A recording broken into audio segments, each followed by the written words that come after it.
Olá! Seja bem-vindo ao canal TV News. Aqui você acompanha as principais notícias de política do Brasil e do mundo. Não esqueça de deixar o seu like e se inscrever para ficar sempre por dentro das novidades. O Supremo Tribunal Federal marcou para o mês de setembro de 2025 o julgamento do ex-presidente Jair Bolsonaro e de outros 7 acusados ligados ao que ficou conhecido como núcleo principal da tentativa de golpe de Estado. O caso ganhou destaque nacional e internacional porque envolve nomes de grande peso político e militar, além de um ex-chefe de Estado. O processo é considerado histórico, pois nunca antes um ex-presidente brasileiro havia sido julgado pelo STF em circunstâncias tão graves. As sessões estão previstas para ocorrer ao longo de 2 semanas. Estão agendadas para os dias 2, 3, 9, 10 e 12 de setembro. No dia 2, uma terça-feira, haverá 2 sessões, às 9 da manhã e às 2 da tarde. No dia 3, quarta-feira, haverá sessão apenas pela manhã. Na semana seguinte, o calendário se repete com sessões no dia 9, também terça-feira, às 9 da manhã e às 2 da tarde, além de mais uma sessão no dia 10, às 9 da manhã.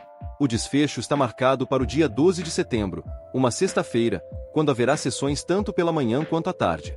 A primeira sessão será aberta pelo presidente da primeira turma do Supremo, ministro Cristiano Zanin.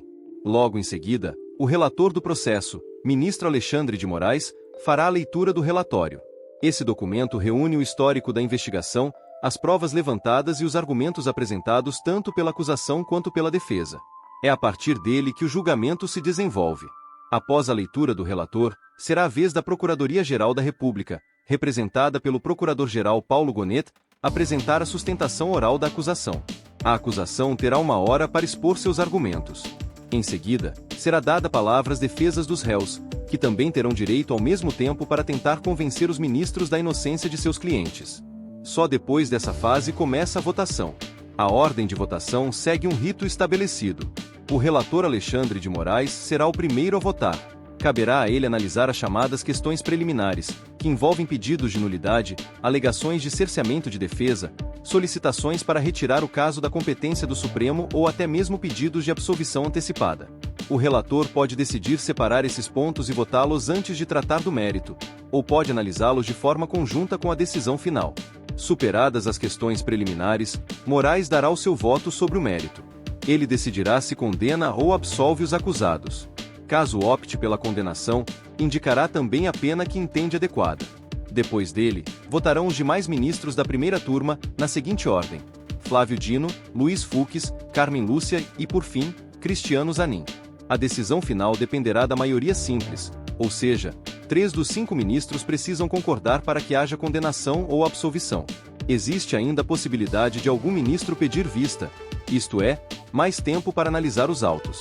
Esse pedido suspende temporariamente o julgamento, mas pelas regras atuais não pode se estender por mais de 90 dias.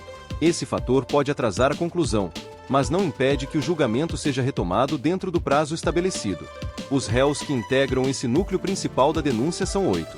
Além do ex-presidente Jair Bolsonaro, respondem ao processo o ex-diretor da Agência Brasileira de Inteligência, Alexandre Ramagem, atualmente deputado federal, o ex-comandante da Marinha, Almirante Almir Garnier, o ex-ministro da Justiça e ex-secretário de Segurança do Distrito Federal, Anderson Torres, o ex-ministro do Gabinete de Segurança Institucional, General Augusto Heleno, o ex-ministro da Defesa, General Paulo Sérgio Nogueira, o ex-ministro e candidato a vice-presidente na chapa de 2022, General Walter Braga Neto, e o tenente-coronel Mauro Cid, que foi ajudante de ordens de Bolsonaro durante o mandato presidencial. As acusações contra eles são graves. O Ministério Público os aponta como responsáveis por organizar e articular um plano para tentar derrubar a ordem democrática no Brasil. Entre os crimes listados estão a participação em organização criminosa armada, a tentativa de abolição violenta do Estado Democrático de Direito, a tentativa de golpe de Estado, além de crimes de dano qualificado por violência e de deterioração de patrimônio tombado, já que os atos resultaram em prejuízos a prédios históricos e bens protegidos. Apenas um dos acusados, Alexandre Ramagem, responderá por menos crimes do que os demais. Isso acontece porque, sendo deputado federal, ele tem algumas garantias constitucionais que limitam a forma como pode ser responsabilizado criminalmente. Por essa razão, ele responderá apenas por 3 dos 5 crimes inicialmente atribuídos ao grupo. Segundo especialistas em direito penal, as penas previstas para os crimes em análise são severas. Caso condenados em todas as acusações, os réus podem enfrentar penas que ultrapassam 30 anos de prisão.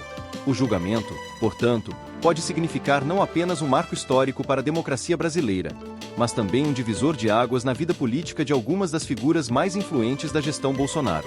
O Supremo Tribunal Federal, por sua vez, tem se preparado para o julgamento com atenção especial à transparência e à segurança.